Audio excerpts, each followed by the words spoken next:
Deuteronômio capítulos 5 e 6. Moisés reuniu todo o povo de Israel e disse: Ouça com atenção, Israel. Ouça os decretos e estatutos que hoje lhes dou para que os aprendam e os cumpram cuidadosamente. O Senhor nosso Deus fez uma aliança conosco no Monte Sinai. Não foi com nossos antepassados que o Senhor fez essa aliança, mas com todos nós que hoje estamos vivos aqui. No monte, o Senhor falou com vocês face a face do meio do fogo. Eu servi de intermediário entre o Senhor e vocês, pois vocês tiveram medo do fogo e não quiseram se aproximar do monte. Ele falou comigo e eu lhes transmiti suas palavras. Foi isso que ele disse.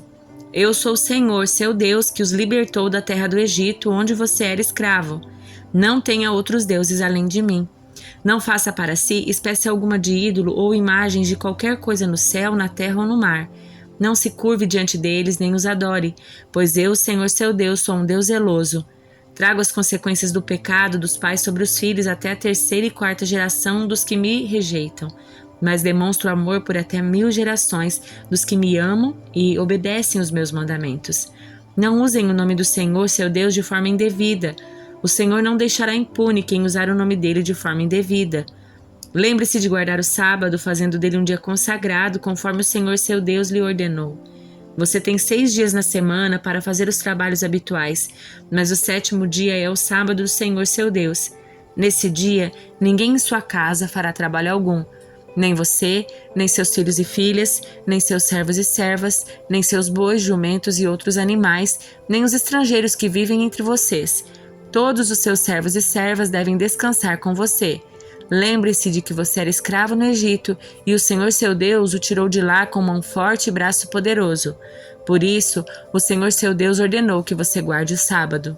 Honre seu pai e sua mãe, como o Senhor seu Deus lhe ordenou. Assim você terá vida longa e plena na terra que o Senhor seu Deus lhe dá. Não mate, não cometa adultério, não roube, não dê falso testemunho contra o seu próximo. Não cobice a mulher do seu próximo, nem sua casa, nem sua terra, nem seus servos ou servas, nem seu boi ou jumento, nem qualquer outra coisa que lhe pertença. O Senhor dirigiu essas palavras a toda a comunidade reunida ao pé do monte. Falou em alta voz do meio do fogo, cercado de nuvens e densa escuridão. Foi tudo o que ele disse naquela ocasião. Escreveu suas palavras em 2 tábuas de pedra e as entregou a mim. Quando vocês ouviram a voz que vinha do meio da escuridão, enquanto o monte ardia em chamas, todos os líderes e autoridades das suas tribos se aproximaram de mim e disseram: O Senhor nosso Deus nos mostrou sua glória e grandeza e ouvimos sua voz no meio do fogo. Hoje vimos que Deus fala com os seres humanos e, no entanto, ainda estamos vivos. Mas por que colocaríamos a vida em risco outra vez? Se o Senhor nosso Deus falar conosco novamente, sem dúvida morreremos e seremos devorados por seu fogo temível. Pode alguém ouvir a voz do Deus vivo falando do meio do fogo como nós ouvimos e sobreviver? Aproxime-se você, Moisés, e ouça o que diz o Senhor nosso Deus. Depois volte e diga-nos tudo o que o Senhor nosso Deus lhe disser. Nós ouviremos e obedeceremos. O Senhor atendeu ao pedido que vocês me fizeram e disse: Ouvi o que os israelitas lhe disseram e eles estão certos. Como seria bom se o coração deles fossem sempre assim, se estivessem dispostos a me temer e a obedecer a todos os meus mandamentos. Tudo iria bem com eles e seus descendentes para sempre. Agora vai e diga a eles: voltem às suas tendas. Você, porém, ficará aqui comigo para que eu lhe dê todos os meus mandamentos, decretos e estatutos. Você os ensinará aos israelitas para que os cumpram na terra que eu lhes dou para conquistarem. Então Moisés disse ao povo: Tenham o cuidado de obedecer a todos os mandamentos do Senhor seu Deus, não se desviando deles em nada. Permaneçam no caminho que o Senhor seu Deus ordenou que seguissem. Assim terão vida longa e plena na terra que em breve vocês possuirão. Estes são os mandamentos, os decretos e os estatutos que o Senhor seu Deus me encarregou de lhes ensinar. Não deixem de cumpri-los na terra que em breve vocês possuirão.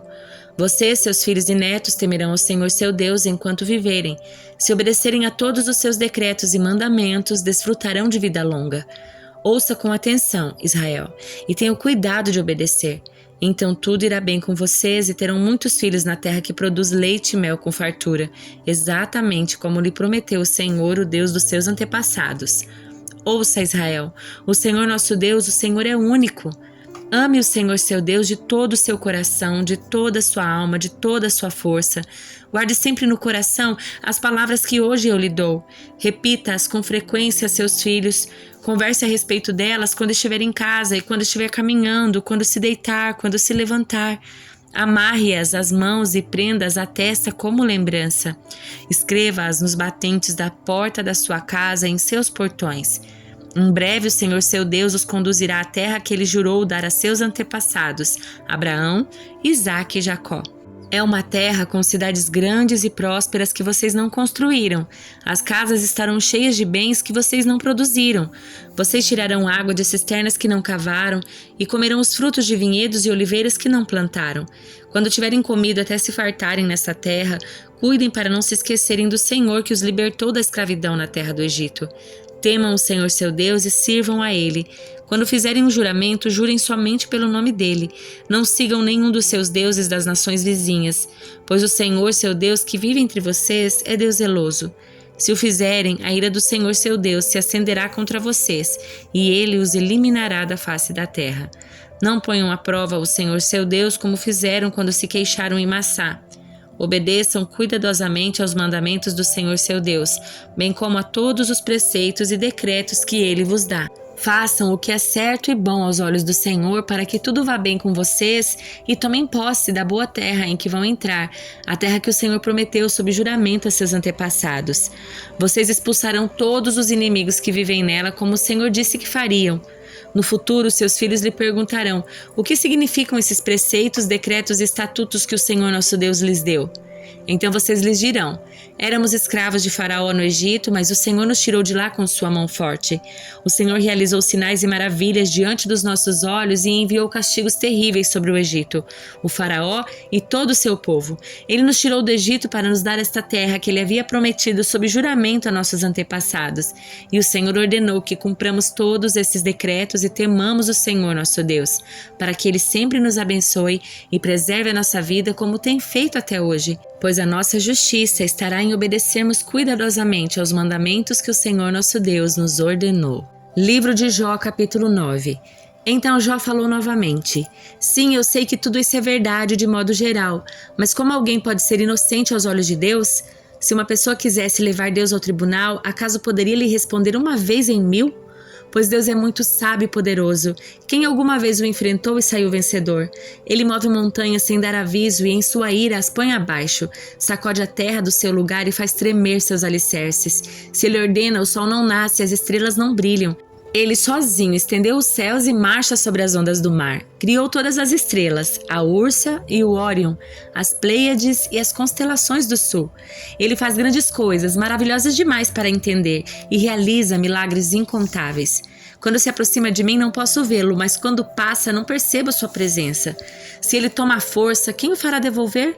Quem ousa perguntar o que está fazendo?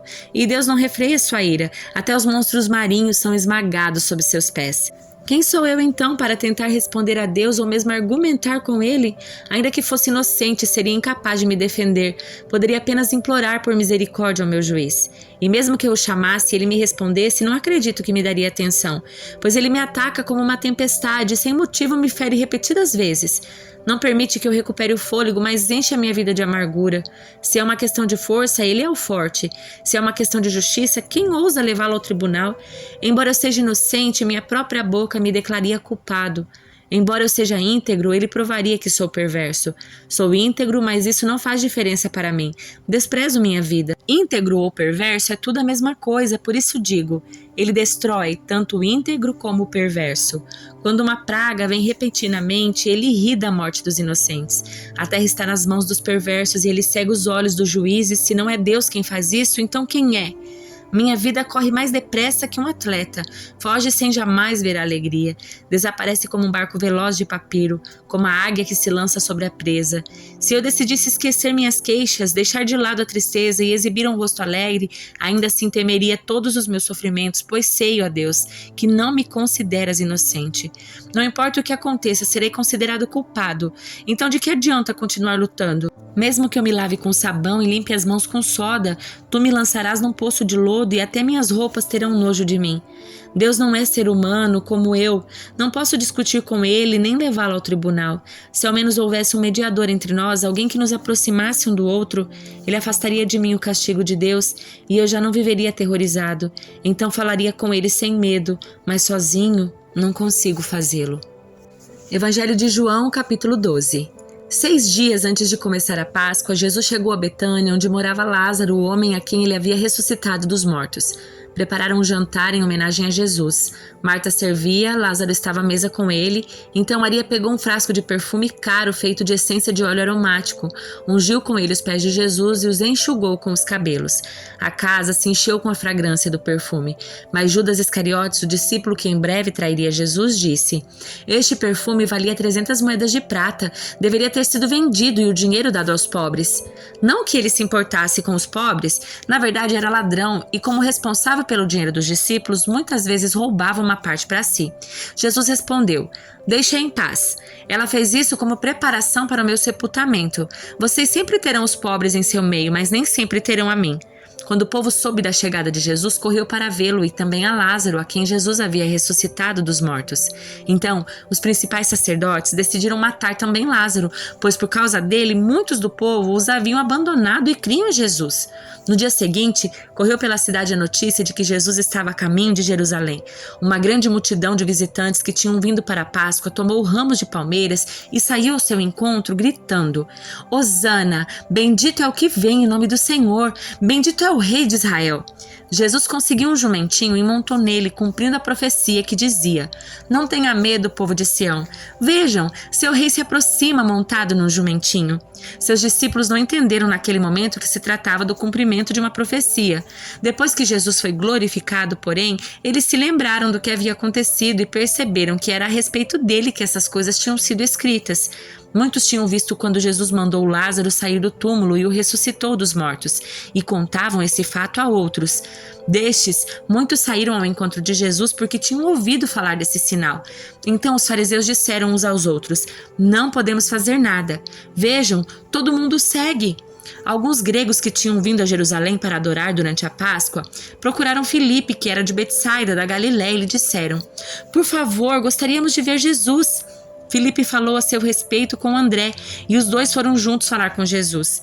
Jesus respondeu: "Chegou a hora de o Filho do Homem ser glorificado. Eu lhes digo a verdade. Se o grão de trigo não for plantado na terra e não morrer, ficará só. Sua morte, porém, produzirá muitos novos grãos. Quem ama sua vida nesse mundo a perderá. Quem odeia sua vida nesse mundo a conservará por toda a eternidade. Se alguém quer ser meu discípulo, siga-me, pois meus servos devem estar onde estou, e o Pai honrará quem me servir. Agora minha alma está angustiada. Acaso devorar? Pai, salva-me desta hora?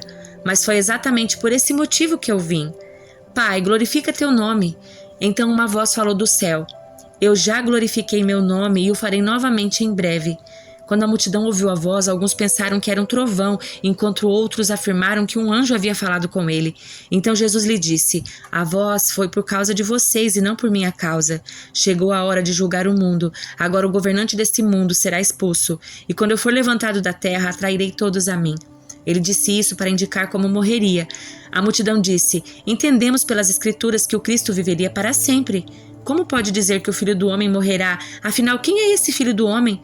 Jesus respondeu: "Minha luz brilhará para vocês só um pouco mais.